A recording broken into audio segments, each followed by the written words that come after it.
Hi, I am Hamza Iqbal and welcome back to my YouTube channel with a new scary story. So let's start the story without wasting time. The rain was relentless that evening, drumming against the windows as Emily sat alone in the old house she'd inherited from her grandmother. The place had always unnerved her, a sprawling Victorian home filled with creaky floorboards and dimly lit hallways. While cleaning the attic that day, Emily had uncovered a peculiar object, a large, ornate mirror framed in tarnished silver. Intricate carvings of roses and thorns twisted along its edges, giving it an eerie beauty. Dust coated the surface, and when Emily wiped it clean, she felt a strange chill run down her spine. She didn't remember ever seeing the mirror before, and her grandmother had never mentioned it. That night, as Emily prepared for bed, she swore she heard faint whispers coming from above her room, the attic. The next day, Emily decided to move the mirror to her bedroom, thinking its antique charm would add character. She propped it against the wall across from her bed,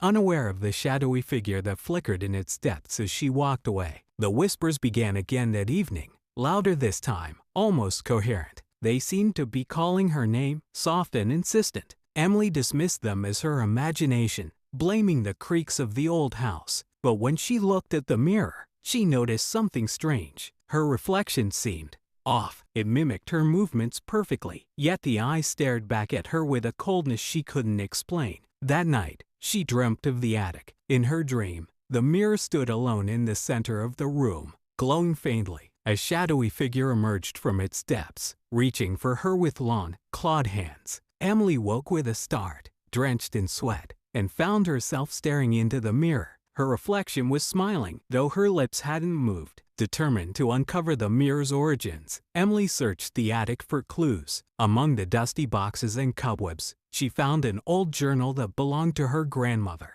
The entry spoke of the mirror. The mirror arrived unbidden one summer, a gift from a distant relative I barely knew. It is beautiful but unsettling. Strange things happen when it's near, things I dare not write down. I moved it to the attic, hoping the house would quiet again.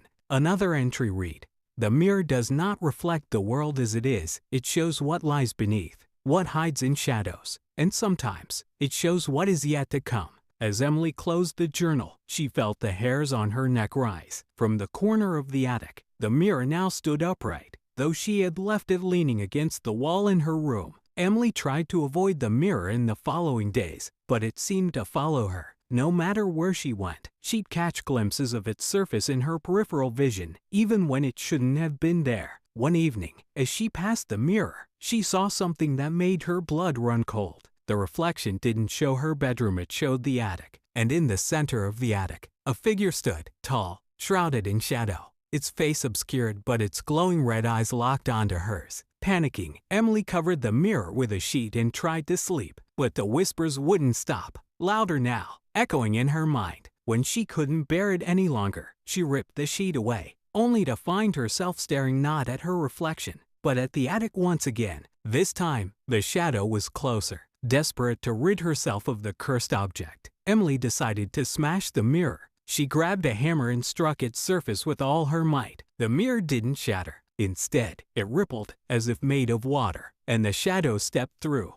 It towered over her, its form flickering like a dying flame. Its face remained hidden, but its voice was a low, guttural growl. "You invited me in."